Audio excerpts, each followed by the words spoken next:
Assalamualaikum warahmatullahi wabarakatuh. Salam dan bahagia Ibu dan Bapak guru hebat. Izinkan kami dari kelompok 3 mempresentasikan ruang kolaborasi modul 3.1. Pengambilan keputusan berbasis nilai-nilai kebajikan sebagai pemimpin.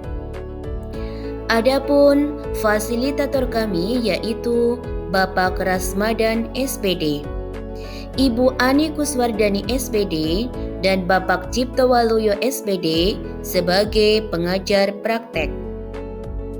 Anggota kelompok 3 terdiri dari Bapak Mahrus Rohaidi, Ibu Sumira, Ibu Hasisah Wahyuningsi, dan Ibu Betty Utami.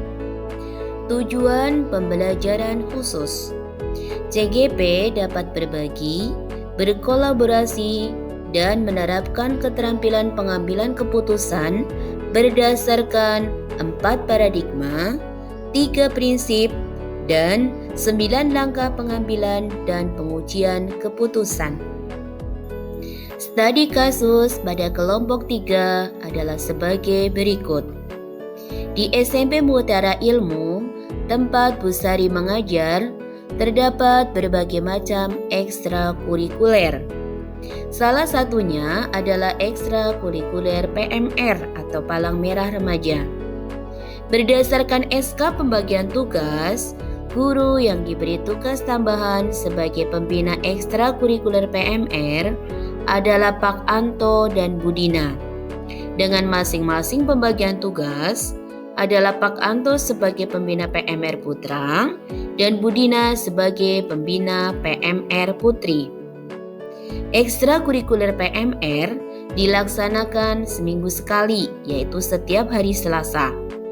Murid-murid yang mengikuti ekstrakurikuler PMR terlihat menikmati dan antusias. Namun di balik itu semua, Pak Anto selaku pembina PMR Putra yang diberikan kepercayaan untuk mengampu ekstrakurikuler PMR Putra justru jarang masuk untuk melatih PMR.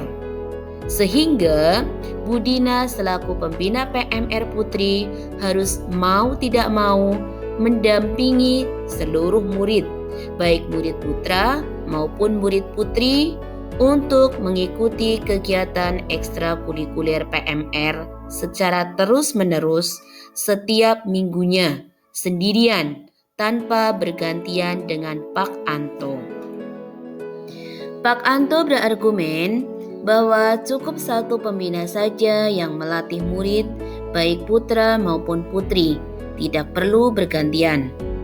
Bukan hanya itu, Pak Anto juga memiliki alasan lain mengapa dirinya jarang hadir dalam ekstrakurikuler PMR.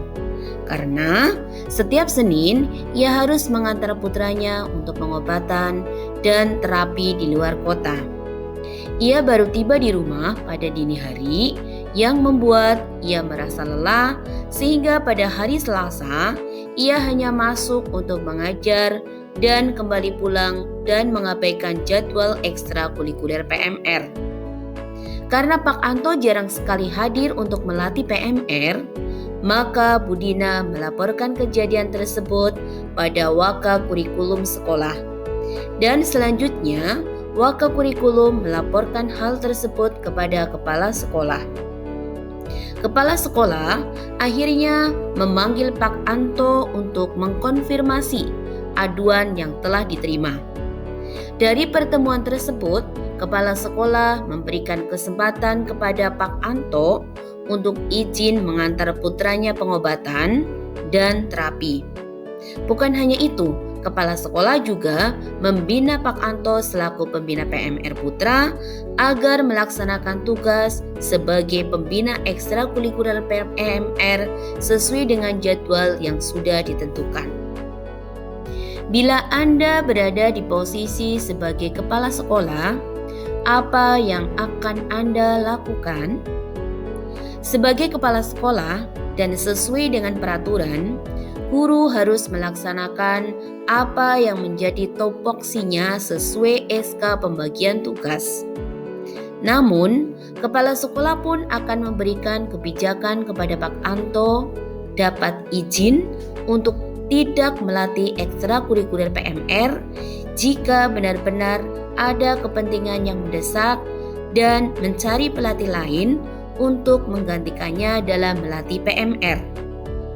Sedangkan jika Pak Anto masih melanggar ketentuan, maka Pak Anto berhak mendapatkan konsekuensi dari kepala sekolah sesuai dengan peraturan yang ada. Analisis kasus.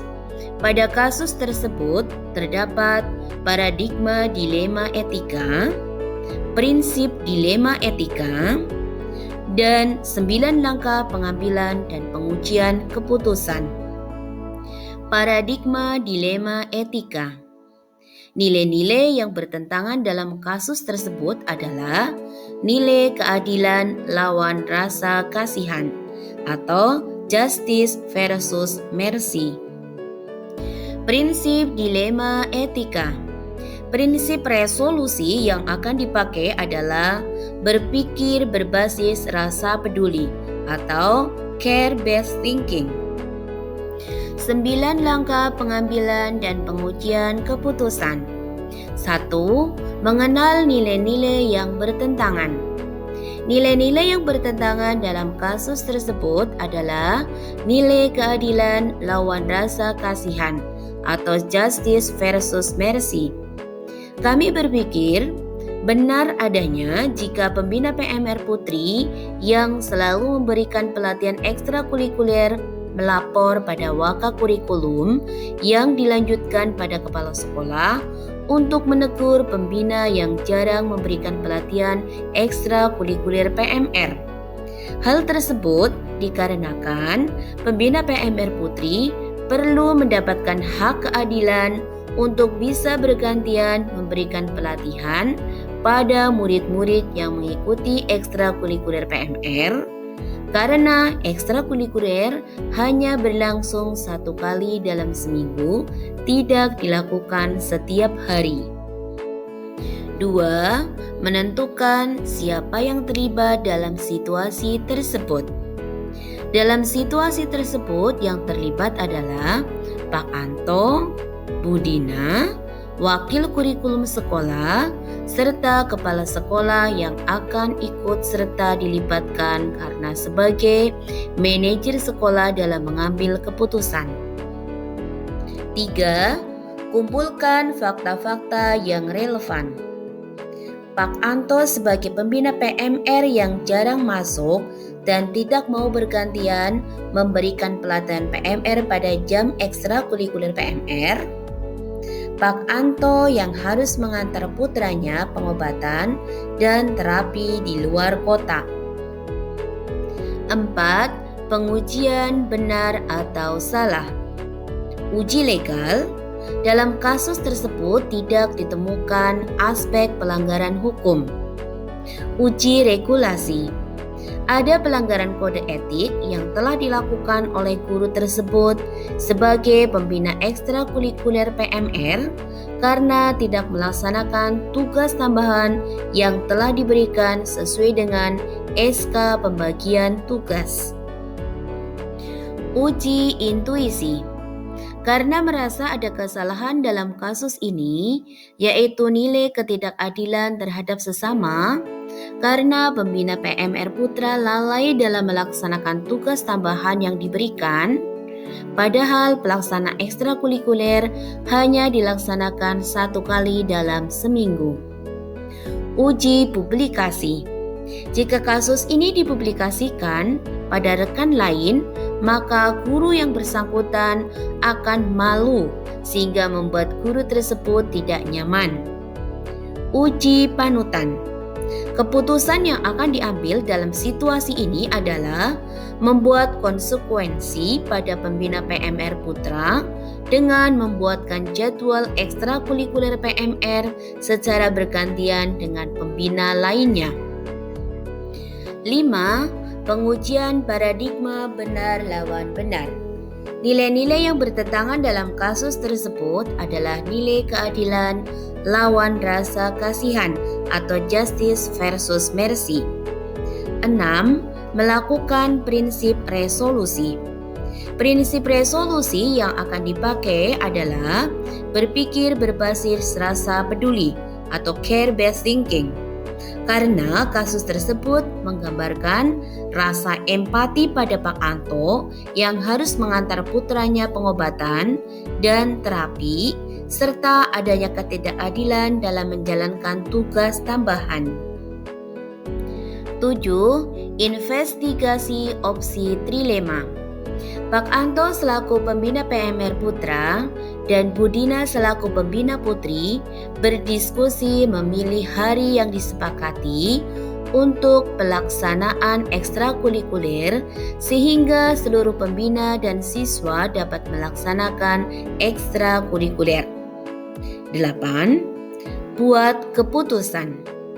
Guru harus melaksanakan apa yang menjadi tupoksinya sesuai SK pembagian tugas. Namun, kepala sekolah pun memberikan kebijakan pada Pak Anto dapat izin melatih ekstrakurikuler PMR jika benar-benar ada kepentingan yang mendesak. Sedangkan jika Pak Anto masih melanggar ketentuan, maka Pak Anto berhak mendapatkan konsekuensi dari kepala sekolah. 9. Lihat lagi keputusan dan refleksikan. Keputusan yang diambil sudah tepat dan memenuhi rasa keadilan bagi guru selaku pembina PMR tersebut, karena semuanya memiliki hak keadilan yang sama. Memuat hal-hal yang menarik atau tak terduga yang ditemui dalam menganalisis kasus pilihan. Dalam menangani kasus tersebut terdapat alternatif solusi pilihan, yaitu Pak Anto dan Budina dapat berdiskusi untuk menentukan hari yang tepat untuk disepakati agar nantinya dapat saling bergantian memberikan pelatihan ekstrakurikuler PMR. Daftar tugas atau checklist tugas kolaborasi sebagai berikut. Dari kasus tersebut dapat ditarik sebuah kesimpulan bahwa pengambilan dan pengajuan terhadap kasus yang dipilih sesuai dengan 9 langkah pengambilan dan pengujian keputusan. Demikian presentasi ruang kolaborasi modul 3.1 dari kelompok 3. Semoga bermanfaat. Salam guru penggerak. Tergerak, bergerak, menggerakkan. Wassalamualaikum warahmatullahi wabarakatuh.